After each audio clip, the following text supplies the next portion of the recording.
Hello everyone, स्वागत आप सभी का आपके अपने YouTube channel IT foundation classes में। तो गाइस, आज के इस वीडियो में हम लोग पढ़ने वाले हैं IT first year subject workshop calculation science का एक चैप्टर जिसका नाम है घातांक करनी। तो इससे रिलेटेड बेसिक कॉन्सेप्ट, फिर कॉन्सेप्ट सीखने के बाद में इससे रिलेटेड जो भी क्वेश्चंस आप लोगों के आईटी मेन एग्जाम या फिर बेक एग्जाम में पूछे जाते हैं कंप्लीट यहाँ पे हम लोग देखने वाले हैं, समझने वाले हैं। मैं आप लोगों को ये भी बताऊंगा कि आईटी परीक्षाओं में कैसे क्वेश्चंस जो है इस चैप्टर, इस टॉपिक से रिलेटेड पूछे गए हैं। तो कंप्लीट वीडियो को आप लोग एंड तक जरूर देखेगा और साथ में यदि आप लोग फर्स्ट टाइम हमारे यूट्यूब चैनल पे हैं तो इसे सब्सक्राइब करें, साथ ही साथ बेल आइकन के बटन को जरूर प्रेस करें ताकि आईटी से रिलेटेड सभी यूजफुल वीडियोस रेगुलर आप सभी तक पहुंच सकें। तो गाइस, स्टार्ट करते हैं आज का वीडियो। टॉपिक है अपना घातांक करनी। Workshop calculation science first year वाले स्टूडेंट्स के लिए स्पेशली जो है रहने वाला है। हालांकि सेकंड ईयर वाले स्टूडेंट्स जो है वो भी इस क्लास को अटेंड कर सकते हैं क्योंकि आगे के जो भी कंपटीशन एग्जाम है उनमें जो है इससे रिलेटेड क्वेश्चंस आप लोगों से पूछे जाते हैं। तो यहाँ पे देखिए, सबसे पहले इसका स्टार्टिंग कॉन्सेप्ट जो है वो हम देखने वाले हैं कि किसी की भी पावर, पावर का मतलब है घात, ठीक है। किसी की भी पावर अगर जीरो है, किसी की भी घात अगर जीरो है तो उसका मान होता है 1। किसी की भी घात अगर जीरो है तो उसका मान क्या होता है? 1 होता है, ठीक है। जैसे मान लो कि यहाँ पे ये तो देखो मैंने लिखा है a की पावर 0। a का मतलब यहाँ पे a की जगह आप कुछ भी ले सकते हो। जैसे सपोज दैट आपने लिया कि 2 की पावर 0 कितना होगा, आपने लिया कि -3 की पावर 0 जो है वो कितना होगा, आपने लिया कि जैसे सपोज दैट 2/3 है और इसका होल पावर 0 ही है तो बताओ कितना होगा। फिर आपसे पूछा गया कि x की पावर 0 है, उसका मान कितना होगा, ठीक है। तो यहां पे देखिए a की पावर 0 का मान 1। इट मींस a की जगह कुछ भी हो, चाहे से 2 हो, चाहे से माइनस में कुछ हो या अपॉन में कुछ हो, या फिर जो है कोई भी जैसे जो चर मान होते हैं x y z a b c, ऐसे कुछ भी मान हो, अगर उसकी पावर 0 है तो इन सभी की वैल्यू 1 होगी। क्या होगी स्टूडेंट्स? 1 होगी। तो यहाँ पे इसका वैल्यू भी 1 आएगा, इसका वैल्यू भी 1 आएगा और इसका वैल्यू भी 1 आएगा और इसका वैल्यू भी 1 आएगा, ठीक है। आई होप कि आप लोगों को समझ में आया होगा।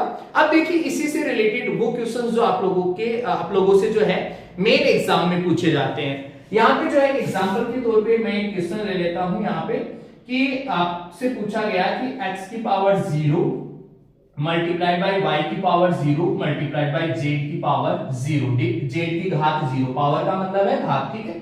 और इसका मान कितना होगा ये आपसे पूछा गया, ठीक है, राइट। x की पावर 0 गुणा y की पावर 0 गुणा z की पावर 0, इसका मान बताओ कितना होगा। तो बहुत ही बेसिक सा बस यही कॉन्सेप्ट हमें यूज करना है। x की पावर 0 का मैंने कहा x की पावर 0 मतलब किसी की भी पावर 0, किसी की भी घात 0 हो तो मान हो जाएगा उसका 1, ठीक है। मल्टीप्लाई वाला साइन है तो यहाँ पे मल्टीप्लाई गुणा, ठीक है। y की पावर 0 फिर से किसी की भी पावर 0 है तो मान हो जाएगा 1, ठीक है।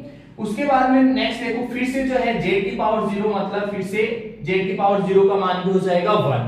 1 multiplied by 1 multiplied by 1।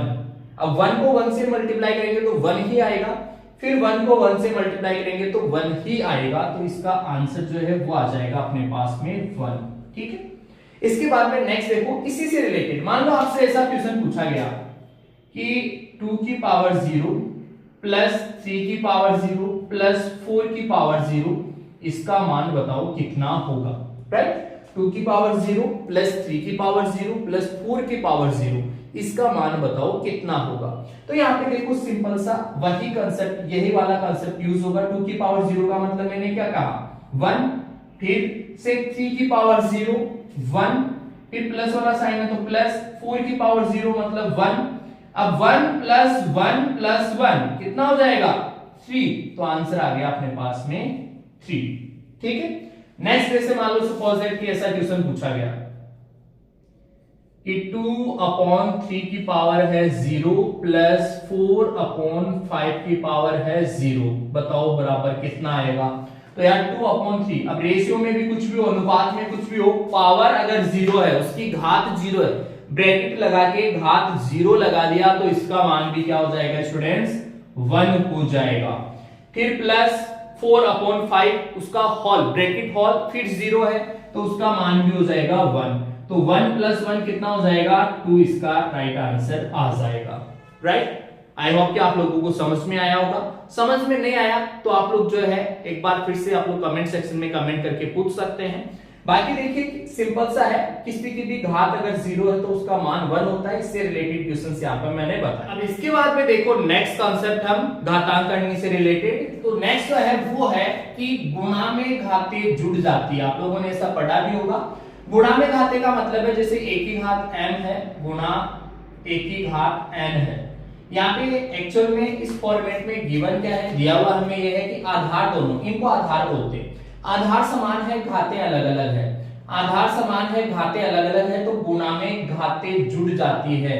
a की घात m प्लस n हो जाएगा, गुणा में घाते जुड़ जाती है। ठीक है, ठीक ऐसा ही अगर मान लो भाग में दे रखा हो, बटे में दे रखा हो a की घात m बटे a की घात n, ऐसा हो। या फिर इसका मतलब यह है a की घात m भाग a की घात n, इन दोनों का मतलब सेम ही है। यहाँ पे देखो आधार समान है घाते अलग अलग है, आधार समान है और घाते अलग अलग है तो भाग में जो घाते हैं वो घट जाती है, माइनस हो जाती है a की power m minus n, a की power m minus n, a की पावर m माइनस n, ये ऊपर आके माइनस में हो जाएगी। ठीक है, गुणा में घाते जुड़ जाती है, भाग में घाते घट जाती है। गुणा में घाते जुड़ जाती है, भाग में घाते घट जाती है, माइनस हो जाती है। ठीक है, अब इससे रिलेटेड देखो क्वेश्चन कैसा पूछेगा। तो इससे रिलेटेड सिंपल सा क्वेश्चन है, एक एग्जांपल ले लेते हैं हम। एग्जांपल जैसे मान लो 2 की घात 6 गुणा 2 की घात 2 बराबर कितना आएगा। आधार समान है घाते अलग अलग है, आधार समान है घाते अलग अलग है और गुणा हो रहा है। ठीक है, आधार समान है घाते अलग अलग है, गुणा हो रहा है। तो अभी गुणा में मैंने क्या बताया, घाते जुड़ जाती है तो 2 की घात 6 प्लस 2, 2 की घात 6 प्लस 2, 2 की घात 6 प्लस 2, गुणा में घाते जुड़ जाती है तो ये हो गया 2 की घात 8। ये क्या हो गया 2 की घात 8। ठीक है, अब मान लो सेम ऐसा ही क्वेश्चन अगर इसमें हो तो यहाँ एग्जांपल ले लेते हैं। जैसे मान लो सपोज 2 की घात 6 बटे 2 की घात 2। ठीक है, अब ये क्या है, अपोन में है, भाग में है। भाग में मैंने क्या कहा, आधार समान हो घाते अलग अलग हो, आधार समान हो घाते अलग अलग हो तो भाग में घाते माइनस हो जाती है, 6 माइनस 2 तो कितना हो गया 2 की घात 4, 2 की घात 4। ठीक है, नेक्स्ट एक एग्जांपल और ले लेते हैं हम। नेक्स्ट एग्जांपल जैसे मान लो इधर जो है सेकंड एग्जांपल की 3 की पावर 7 मल्टीप्लाई बाय 3 की पावर 3। ठीक है, 3 की पावर 3 की घात 7 गुणा 3 की घात 3। आधार समान है घाते अलग अलग है, गुणा में घाते जुड़ जाती है। 3 की घात 7 प्लस 3 कितना हो गया 3 की घात 10, 3 की घात 10। ठीक है, इसके बाद में इधर भी एक एग्जांपल और ले लेते हैं। जैसे मान लो 2 की घात जो है वो है 11 बटे 2 की घात 10 है, भाग हो रहा है। ठीक है, भाग, यही क्वेश्चन ऐसा भी दिया हुआ हो सकता है 2 की घात 11 भाग 2 की घात 10, ऐसे भी पूछा जा सकता है। ये दोनों सेम ही है, बटे में लिखो या भाग में लिखो दोनों का मतलब सेम ही है। ठीक है, तो भाग में घाते मैंने क्या कहा माइनस हो जाती है, 11 माइनस 10 कितना हो गया 2 की घात 1 बचा, 2 की घात 1 का मतलब है 2, तो ये इसका आंसर आ गया। ठीक है, तो ये होता है गुणा में घाते जुड़ जाती है, इससे रिलेटेड क्वेश्चन। भाग में घाते घट जाती है, इससे रिलेटेड क्वेश्चन। आई होप कि आप लोगों को समझ में आया होगा।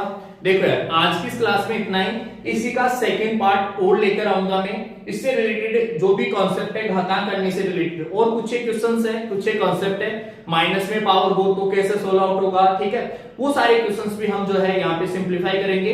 तो आप लोग जो है इस YouTube चैनल को सब्सक्राइब जरूर करें, जुड़े रहिए। ऐसे ही वीडियोस में और लेकर आऊंगा, जरूर लेकर आऊंगा।